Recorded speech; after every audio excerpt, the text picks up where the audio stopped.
Hi aspirant, welcome back to our YouTube channel that is Brainic IAS. आज हम start करने जा रहे हैं बायोटेक्नोलॉजी। ये हमारा पहला लेक्चर है और इसमें हम समझेंगे बेसिक्स ऑफ बायोटेक्नोलॉजी। तो सबसे पहले समझते हैं कि बायोटेक्नोलॉजी क्या होता है, इसकी डेफिनेशन। तो सबसे पहले बायोटेक्नोलॉजी समझने के लिए आपको प्रीवियस लेक्चर्स देखने पड़ेंगे जिसमें मैंने सेल के बारे में समझाया है। अगर आपको सेल अच्छे से समझ आ रही है, तो बेसिक कॉन्सेप्ट्स हैं वो आपको क्लियर हैं, तो आप बायोटेक्नोलॉजी आराम से समझ पाएंगे। लेकिन अगर आपने सेल नहीं पढ़ी है तो प्रीवियस लेक्चर्स प्रेफर कीजिए। आई होप आपके डाउट्स क्लियर हो जाएंगे। तो स्टार्ट करते हैं बायोटेक्नोलॉजी से। तो बायोटेक्नोलॉजी की डेफिनेशन क्या होती है और हमें इसकी क्या ज़रूरत पड़ती है।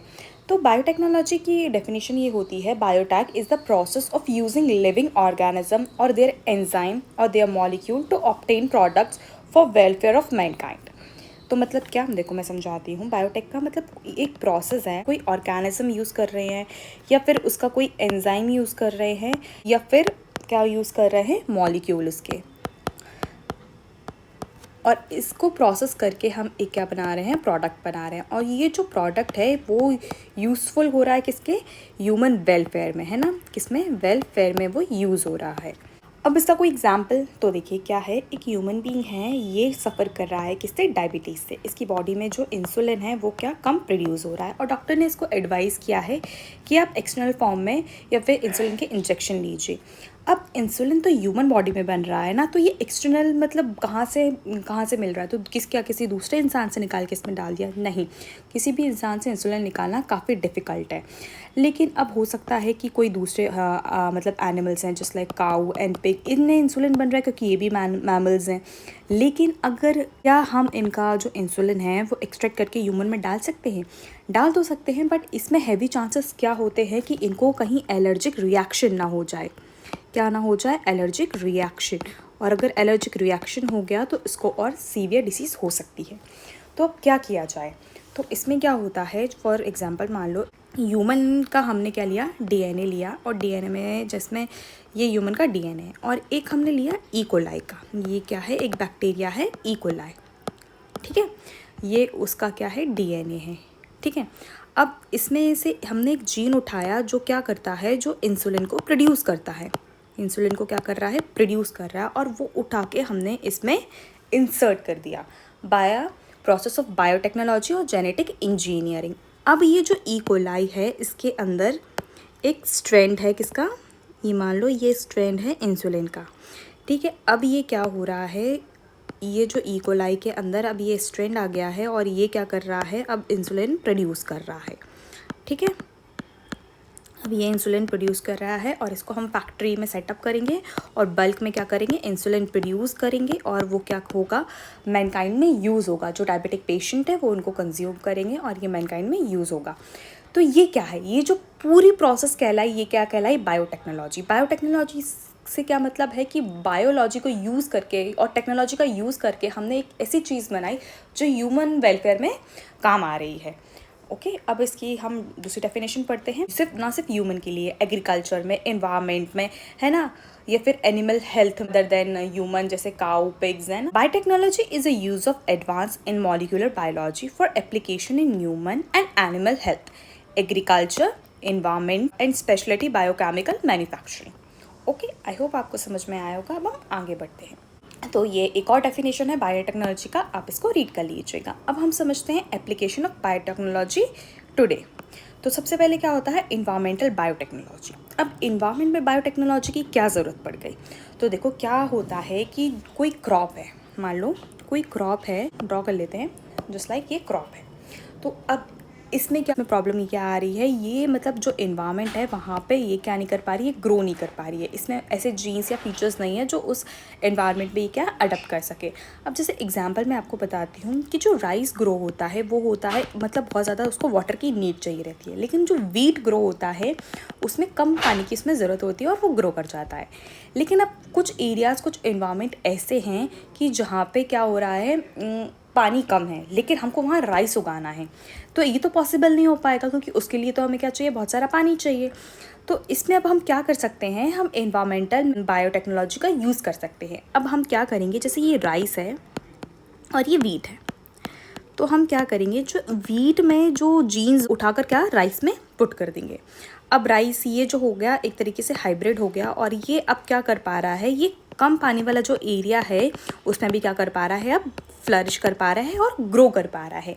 तो ये क्या हो गया, टेक्नोलॉजी का यूज़ हो गया एनवायरनमेंट के लिए। Okay, environmental biotechnology serves to create more sustainable crops as well as optimize natural resources. Some facilities of microorganisms, fungi, enzymes and plants are used to recover the contaminated ecosystem. अब हमने यहाँ पे क्या plants का use किया था, हम fungi का भी जीन यूज़ कर सकते हैं, किसी एंजाइम का यूज़ कर सकते हैं, डिफरेंट टाइप्स ऑफ जितने भी प्लांट्स हैं उनका भी हम यूज़ कर सकते हैं और अपने मन चाहे प्रोडक्ट प्रोड्यूस कर सकते हैं। अब आते हैं मेडिकल बायोटेक्नोलॉजी पे। अब मेडिकल बायोटेक्नोलॉजी में इसकी क्या ज़रूरत है, तो देखो क्या होता है कि जो डिसीज़ होती है कैंसर्स, उनको अभी भी क्या होता है अर्ली स्टेज में डिटेक्ट करना मुश्किल हो जाता है, क्योंकि उनके सिम्टम्स इतने जल्दी डिटेक्ट या फिर पकड़ में नहीं आते हैं।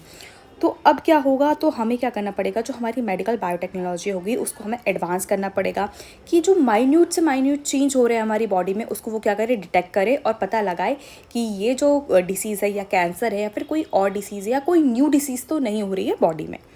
It represent the breakthrough in guiding the prevention. Obviously अगर पहले पता चलेगा तो प्रिवेंट हो जाएगा, डायग्नोज हो जाएगा, और जल्दी अगर ट्रीट हो गया है, मतलब डायग्नोज हो गया है, तो जल्दी इसका ट्रीटमेंट स्टार्ट हो जाएगा और पेशेंट क्या होगा, फर्दर स्टेजेस होंगी जो कैंसर्स की उसमें जाने से बच जाएगा। अब उसको थर्ड स्टेज में पता चल रहा है तो वो क्या होगा, डायरेक्टली कम टाइम मिलेगा अपनी जो डिसीज़ है उसको क्योर करने के लिए। हो सकता है तब तक डिसीज़ क्योर ही ना हो पाए और उसको क्या अपनी इवेंचुअली लाइफ लॉस करनी पड़े, लेकिन अर्ली उसमें फेज में उसको पता चल रहा है तो हो सकता है बीमारी इतनी सीवियर ना हो और वो जल्दी ठीक भी हो सके। Treatment of disease is based on person's gene. Medical biotechnology make it possible to create personalise medicine taking into account the characteristics of each patient and their pathology. अब इसके साथ साथ इसमें क्या बताया गया है, कोई स्पेसिफिक डिसीज़ है जो अभी तक नहीं पाई गई है, तो बायोटेक्नोलॉजी क्या करेगी कि जो मॉलिक्यूलर लेवल है उसमें जाके उस जीन्स में हो सकता है उसको एलिमिनेट करे या फिर कोई है ना क्या करे, पर्सनलाइज मेडिसिन बना के उसको क्या करे, ट्रीट करे। तो ये है हमारा मेडिकल बायोटेक्नोलॉजी। आते हैं इंडस्ट्रियल बायोटेक्नोलॉजी। इंडस्ट्री में बायोटेक्नोलॉजी की क्या ज़रूरत पड़ी। अब देखो क्या होता है कि जो हमने अभी जैसे हमने देखा था पीछे कि हमने ना ई कोलाई में किससे क्या बनाया, इंसुलिन बनाया। ओके, अब एक ई कोलाई में हमने इंसुलिन बनाया या फिर थोड़ा सा ही बनाया, तो इससे क्या होगा, डायबिटीज पर्सन्स तो काफ़ी सारे हैं, तो वो क्या होगा एक तरीके से उसमें तो हमारा काम नहीं चलने वाला। तो हमें क्या करना पड़ेगा, एक इंडस्ट्री सेटअप करनी पड़ेगी जो ये क्या कर रही है, जो ई कोलाई में से क्या इंसुलिन प्रोड्यूस करवा रही है और उसको क्या कर रही है, पैक कर रही है, प्रोसेस कर रही है और फाइनली पेशेंट तक पहुंचा रही है। ना सिर्फ इंसुलिन, इसके अलावा कोई केमिकल प्रोडक्ट्स हैं या फिर कॉस्मेटिक्स हैं, या हम क्या करें, आजकल काफ़ी ट्रेंड में चल रहा है हाइड्रोजन फ्यूल, है ना, एक तरीके से रिन्यूएबल फ्यूल्स हो गए, टेक्सटाइल्स हो गए हैं आजकल। टेक्सटाइल में क्या, तो देखो क्लॉथ्स होते हैं जो ना नेचुरल प्रोसेस से आते हैं, just like cotton and all, और कुछ आते हैं पॉलिएस्टर हो गए। ये जो फैब्रिक होते हैं ये क्या होते हैं, ये कंपनी मेड और इंडस्ट्रियल मेड फैब्रिक्स होते हैं।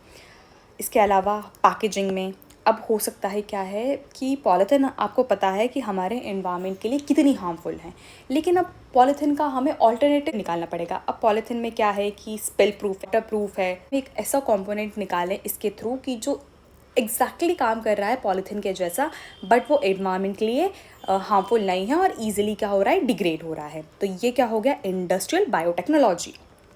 अब आते हैं प्लांट बायोटेक्नोलॉजी पे। तो प्लांट में क्या ज़रूरत है बायोटेक्नोलॉजी की और प्लांट को क्या ज़रूरत है चेंज की। तो इसमें क्या होता है, मान लो कोई प्लांट है ना, उसमें क्या हो रहा है कि बार बार कोई मतलब एक पर्टिकुलर उसमें डिसीज़ हो रही है, क्रॉप क्या हो रही है, बार बार डिस्ट्रॉय हो रही है। तो अब क्या हो रहा है, या फिर मान लिया जाए कि कोई प्लांट मतलब अच्छी फसल लगी हुई है और किसी इंसेक्ट ने उसके ऊपर हमला कर दिया और वो पूरी डिस्ट्रॉय हो जाए, तो हमारे किसानों को तो उसमें बड़ा नुकसान होगा, क्योंकि एक क्रॉप उगाने में काफ़ी मेहनत लगती है, किसान का कहते हैं ना खून पसीना लगता है, तब हमारे थाली में क्या होता है, भोजन आता है। तो अगर ये ऐसे ही वेस्ट होगा तो क्या होगा, हमारे फार्मर्स सुसाइड कर रहे हैं, जो आजकल का इतना ट्रेंडिंग टॉपिक है। रिसेंटली में महाराष्ट्र में देखा गया है कि कितने फार्मर्स ने अमरावती में सुसाइड किया है।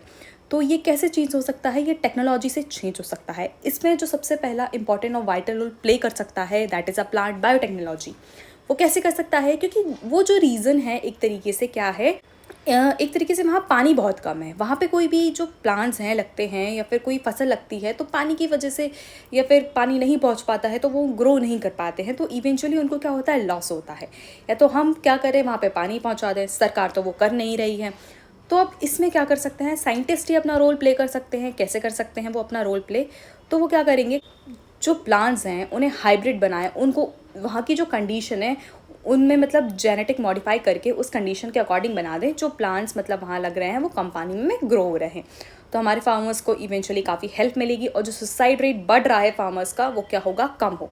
तो अब मान लो क्या करते हैं हम, कोई जो प्लांट्स हैं या तो फिर जैसे फॉर मान लो अगर ये कॉटन का प्लांट है तो इसमें क्या कोई इंसेक्ट क्या कर रहा है, इसके ऊपर अटैक कर रहा है और इसका जो कॉटन का जो सीड है, जो उसमें से जो कॉटन बन रहा है वो क्या कर रहा है, इसको बनते से ही खा ले रहा है। तो क्या हो रहा है, इवेंचुअली जो क्रॉप आनी चाहिए वो नहीं आ पा रही है। तो अब हम क्या करें कि जो प्लांट है इसमें ऐसा कोई जीन डाल दें कि ये जो इंसेक्ट है वो इसके ऊपर अटैक ही नहीं कर पा रहा है, एक तरीके से वो क्या कर रहा है, इसको वो हार्म नहीं पहुंचा पा रहा है।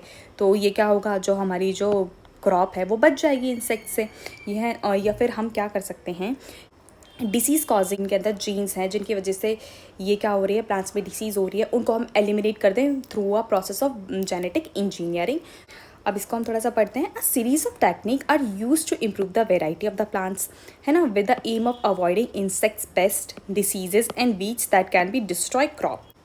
It is also used for phytoremediation, a combination of plant and environmental biotechnology which is used plant to decontaminate soil, purify water and clean indoor airs। अब मान लो क्या हो रहा है कि कोई प्लांट है जो क्या है इंडोर में, मतलब इंडोर में सूटेबल है, हम उसको कमरे में रख सकते हैं, उसको इतनी लाइट की ज़रूरत नहीं है। अब आजकल क्या हो रहा है, दिल्ली जैसी जगह है जहाँ पे जो एयर है वो इतनी पॉल्यूटेड है कि लोगों को घर घर में एयर प्योरीफायर रखने पड़ रहे हैं। अब हो सकता है हम क्या करें, जो हमने इंडोर में प्लांट है या फिर कोई एक ऐसा प्लांट है जो क्या कर रहा है, वो नेचुरली एयर प्योरीफायर है, तो उसमें से हम क्या कर रहे हैं, एक जीन निकाल रहे हैं और इस प्लांट में डाल रहे हैं। तो ये क्या हो रहा है, इंडोर में ये प्लांट अब रखा रह रहा है और इसके साथ साथ ये क्या कर रहा है, जो इंडोर की एयर है उसको प्यूरीफाई कर रहा है। एक तरीके से नेचुरल प्योरीफायर बन गया। और जो हम आर्टिफिशियल प्योरीफायर लाते हैं उनको लाना हमें अब इतनी ज़रूरत नहीं पड़ेगा और ये इकोनॉमिकल बेनिफिशियल होगा। जो गरीब लोग हैं वो भी इस प्लांट को अफोर्ड कर पाएंगे, अपने घर में लगा पाएंगे और फ्रेश एयर को कंज्यूम कर पाएंगे। तो ये कैसे पॉसिबल हो सकता है, ये पॉसिबल हो सकता है सिर्फ साइंस से एंड बायोटेक्नोलॉजी से। अब आते हैं मॉलिक्यूलर बायोलॉजी। मॉलिक्यूलर बायोलॉजी में अब क्या ज़रूरत है इसकी, कोई इंसान है उसमें मतलब मॉलिक्यूलर लेवल पे कोई डिसीज़ है या फिर कोई मतलब मान लो कोई एक प्रेग्नेंट लेडी है, उसका जो बेबी है अभी क्या हुआ है, उसके बेबी में कोई डिसीज़ क्या हुई है, डायग्नोज हुई है, मान लो डाउन सिंड्रोम डायग्नोज हुआ है। अब क्या हो सकता है कि हम क्या करें, जेनेटिक इंजीनियर के यूज़ से क्या करें, कोई ऐसी दवाई बना पाएँ या फिर कुछ हम ऐसा कर पाएँ जो जिस जीन की वजह से उसको जो डाउन सिंड्रोम हो रहा है मॉलिक्यूलर लेवल पे, उसको हम एलिमिनेट कर पाएँ और क्या हो, जो बेबी हो ना वो कैसा हो जाए, हेल्दी हो जाए। तो ये क्या हो गया, मॉलिक्यूलर बायोटेक्नोलॉजी। हम बिल्कुल जीन्स के लेवल पे क्या कर रहे हैं, मॉडिफिकेशन कर रहे हैं, आरएनए, डीएनए, है ना, प्रोटीन सिंथेसिस पे। Okay, it modify the biological system in order to apply them to another field such as the biochemistry, genetics or cell biology.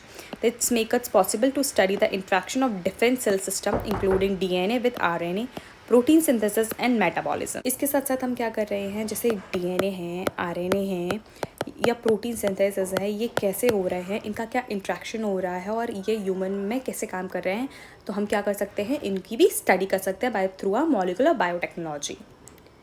अब आते हैं फार्मास्यूटिकल बायोटेक्नोलॉजी। फार्मास्यूटिकल बायोटेक्नोलॉजी में क्या, अब आपको पता ही है कोविड-19 के बारे में, कोविड-19 के बारे में कैसे ये महामारी फैली एंड कैसे इसका इलाज आया और हमने क्या वैक्सीन क्या करी, बनाई इस बीमारी को टैकल करने की।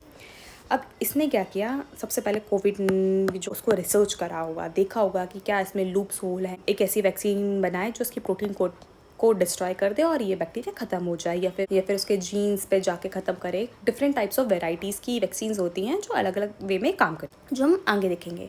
तो ये क्या हो गया, फार्मास्यूटिकल बायोटेक्नोलॉजी, हम क्या कर रहे हैं, हम एंटीबायोटिक्स प्रोड्यूस कर रहे हैं, जेनेटिक थेरेपीज़ दे रहे हैं। जैसे मैंने आपको बताया था पीछे कि डाउन सिंड्रोम है, तो बच्चे में हमने क्या किया कि जीन्स में एक तरीके से रिमूव कर दिया, तो बच्चा क्या हो गया, वो हेल्दी हो गया, है ना। वैक्सीन क्रिएट कर रहे हैं, या फिर कोई डिसीज़ जस्ट लाइक कैंसर या HIV है, जिनकी अभी तक हम क्या कर पाए हैं, प्रॉपर दवाई नहीं बना पाए हैं उनको क्योर करने के लिए, तो वो क्या कर रहे हैं, प्रोड्यूस कर रहे हैं। तो ये क्या हो गया हमारा pharmaceutical biotechnology. It examines the biological process of cell, bacteria, and other microorganisms to create pharmaceutical products such as antibiotics, genetic therapies, vaccines, and cure diseases. Types of biotechnology by colour according to the area of research. अब क्या होता है कि specific एक चीज़ के लिए हमने colour रखा हुआ है। जस्ट लाइक अगर रेड बायोटेक्नोलॉजी है तो रिलेटेड होगा ड्रग और वैक्सीन से। ग्रीन बायोटेक्नोलॉजी ऑब्वियसली पता होगा एग्रीकल्चर एप्लीकेशन से।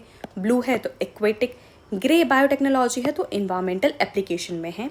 अगर वाइट है तो इंडस्ट्रियल प्रोडक्शन के लिए है। ओके, सो बस आज के लिए इतना ही। For more content follow Brainic. I hope आपको लेक्चर पसंद आया होगा। Thank you.